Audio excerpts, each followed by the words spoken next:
এই দেখুন বন্ধুরা, তরকারিটা ভালোভাবে ফুটে গেছে। এই পর্যায়ে আমি মাছটা অ্যাড করে দেবো। মাছটা ভেজে রেখেছি। তো বন্ধুরা, মাগুর মাছ হচ্ছে স্বাস্থ্য উপযোগী একটা মাছ।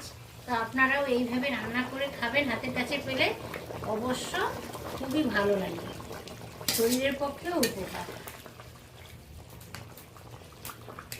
এই দেখুন বন্ধুরা, উজান দিয়ে আমাদের পুকুরে মাগুর মাছ ধরা হয়েছে, একবারে জ্যান্ত মাগুর মাছ। তো এই মাগুর মাছের আজ আমি একটা রেসিপি করব। আপনাদের আমি মাগুর মাছটা আগে দেখিয়ে দিলাম। এগুলো হচ্ছে দেশি মাগুর মাছ, স্বাস্থ্য উপযোগী একটা ভালো মাছ। দেখতে থাকুন আমি রেসিপিটা কিভাবে কমপ্লিট করি, সবটুকু আপনাদের সাথে আমি শেয়ার করব। নমস্কার বন্ধুরা, গঙ্গাসাগরের বনেদি রান্না ও পরিবেশ ইউটিউব চ্যানেলে আমি সবাইকে স্বাগত জানালাম। তীব্র গরম পড়ে গেছে রেমাল ঝড়ের পরে। বন্ধুরা, নিশ্চয়ই সকলে সুস্থ রয়েছেন এবং ভালো রয়েছেন। আজ আমি দেখুন একটা নতুন টাইপের মাছ হাজির করেছি। এই দেখুন, এটা কি মাছ বলুন দেখি? এইটা হচ্ছে মাগুর মাছ। জ্যান্ত মাগুর মাছগুলোকে আমি দেখিয়েছি আপনাদের, আমাদের পুকুরে উজান দিয়ে ধরা হয়েছে। এই যে দেখুন, একটা মাগুর মাছের ডিমও হয়ে গেছে।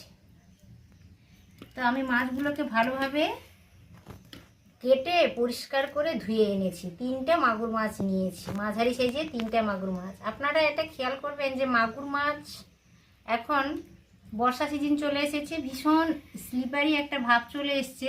একটু লবণ দিয়ে ভালো করে ধুয়ে নেবেন, তাহলে তার গায়ের স্লিপারি ভাবটা চলে যায়।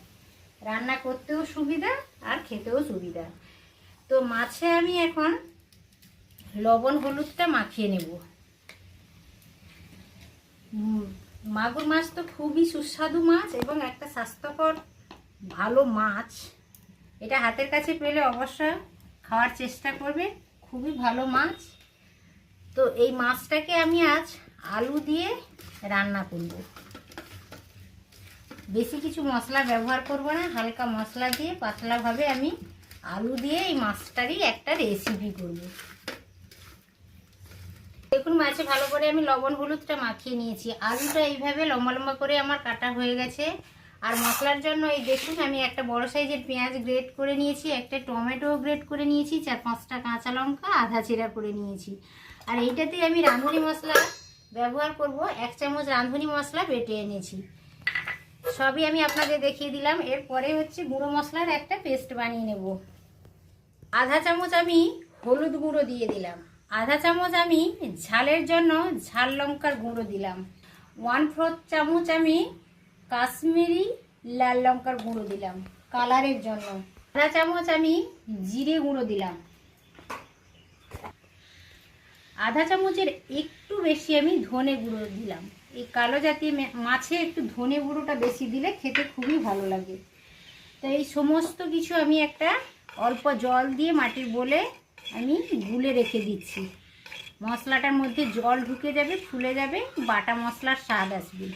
এই দেখুন, সমস্ত কিছু আমার রেডি হয়ে গেছে। মাছে লবণ হলুদ অ্যাড করে নিয়েছি, আলু কেটে নিয়েছি, মশলা সমস্ত কিছু রেডি করে নিয়েছি। এবার চলুন, আমি উনানে একটা কড়াই বসিয়ে দিয়েছি, জালও লাগিয়ে দিয়েছি উনানে। রান্নার মেন পর্বে চলে যাচ্ছি। তো কড়াইটা গরমও হয়ে গেছে। এবার আমি সরষের তেল 2 চামচ মতো দিয়ে দিলাম। দেখুন, আমি কড়াইতে তেল দিয়ে দিয়েছি।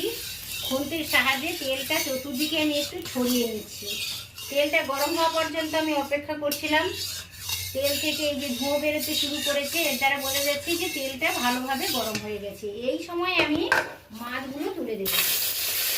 আমি সব মাছ একসাথে দেবো না, অল্প অল্প করে আমি মাছগুলো ভাজবো। কখনোই মাছ একসাথে সমস্ত কিছু কড়াইতে তুলে দিতে নেই, তাহলে মাছগুলোকে ভেঙে যায় বা মাছটা ভাজতেও অসুবিধা হয় না। দেখুন, লালচে করে ভালোভাবে লালচে করে আমার সব মাছগুলো ভাজা হয়ে গেছে। ভালোভাবে আমি মাছগুলো, এই দেখুন মাগুর মাছটা আমার ভাজা কমপ্লিট হয়ে গেছে। এবার কড়াইতে কিছুটা পরিমাণ তেল আছে, ওতেই আমি আলুটা ভেজে নেব। আলুগুলো ভাজার পরে কড়াইতে কিছুটা পরিমাণ তেল ছিল, আর অল্প আমি তেল দিয়ে দিয়েছি, আলুটা ভেজে নেব।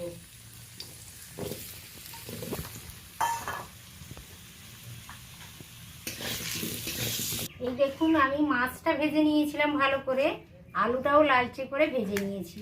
এবার আমি তরকারিটা করার জন্য কড়াইতে কিছুটা পরিমাণ তেল ছিল, আর আমি অল্প 1 চামচ তেল দিয়ে দিলাম। ফোড়নের জন্য আমি 1 চামচ 5 ফোড়নই ব্যবহার করছি। ছোটো চামচের 1 চামচ আমি 5 ফোড়ন দিয়ে দিলাম। এবার 5 ফোড়নটা সাথে আমি আধা চেরা লঙ্কাগুলো দিয়ে দিচ্ছি।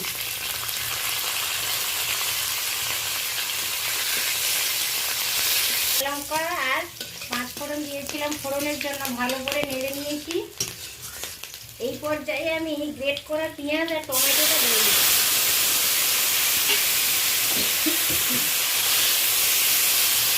ফোড়নের সাথে পেঁয়াজ, কাঁচা লঙ্কা আর গ্রেট করা টমেটো সমস্ত কিছু আমি ভালো করে একসাথে মিশিয়ে নিয়েছি। 2-4 বার হালকা হাতেও আমি ভালো করে নেড়ে দিলাম। এই পর্যায়ে আমি আদা বাটাটা অ্যাড করব। এই দেখুন 1 চামচ আমি আদা বাটা দিয়ে দিলাম। এর সাথে ভালো করে আদা বাটাটা মিশিয়ে নেব।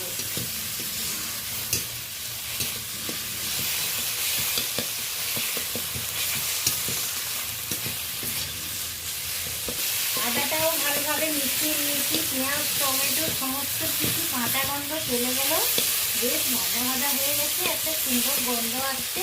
এই পর্যায়ে আমি গুঁড়ো মশলার পেস্টটা দিয়ে দেব।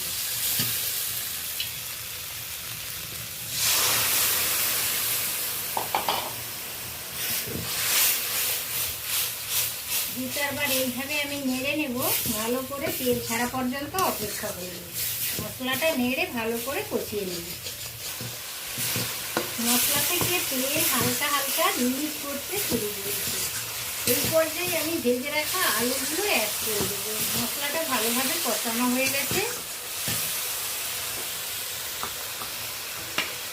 ভেজে রাখা আলুটা মশলার সাথে দিয়ে আরও 2-4 বার আমি ভালো করে নেড়ে নেব।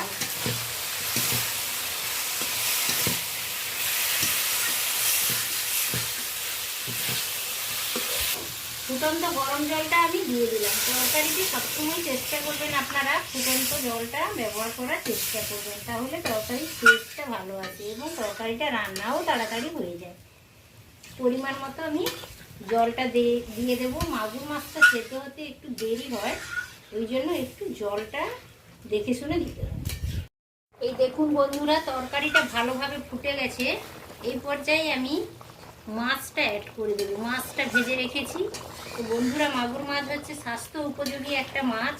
তো আপনারাও এইভাবে রান্না করে খাবেন, হাতের কাছে পেলে অবশ্য খুবই ভালো লাগে, শরীরের পক্ষেও উপকার। এই দেখুন তরকারিটা আমি ভালোভাবে নেড়ে নিলাম। আলুটাও ভালোভাবে সিদ্ধ হয়ে গেছে। এই পর্যায়ে আমি রাঁধুনি মশলাটা অ্যাড করে দেবো। 1 চামচ আমি রাঁধুনি মশলা বেটে রেখেছি অল্প জল দিয়ে, ওইটা আমি দিয়ে দিলাম। এই বাটিটা ধুয়ে একটুখানি জল দিয়ে দেবো।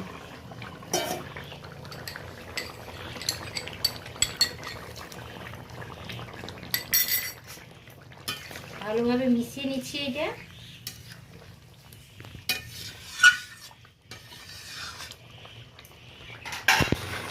এই দেখুন তরকারিটা আমার কমপ্লিট হয়ে গেছে। আলু দিয়ে মাগুর মাছের ঝোল করলাম।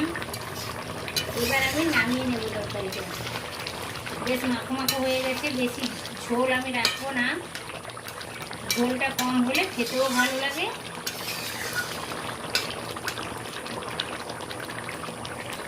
তরকারিটা একেবারে রেডি খাওয়ার জন্য এবার আমি নামিয়ে নিচ্ছি। মাগুর মাছ আলু দিয়ে আজকে ঝাল রান্না করলাম। দেখুন বেশ কালারটাও ভালো এসেছে আর দেখতেও ভালো লাগছে।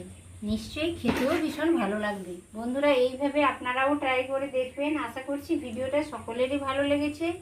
ভালো লাগলে আমার চ্যানেলকে অবশ্য সাবস্ক্রাইব করবেন আর পরিচিতদের মধ্যে শেয়ার করবেন আর একটি লাইক দেবেন। তাহলে আজকের মতো রাখছি। আবার দেখা হবে পরের ভিডিওতে পরের কোনো রেসিপির সাথে। তত সময় আপনারা সকলে সুস্থ থাকুন, ভালো থাকুন। টাটা, নমস্কার।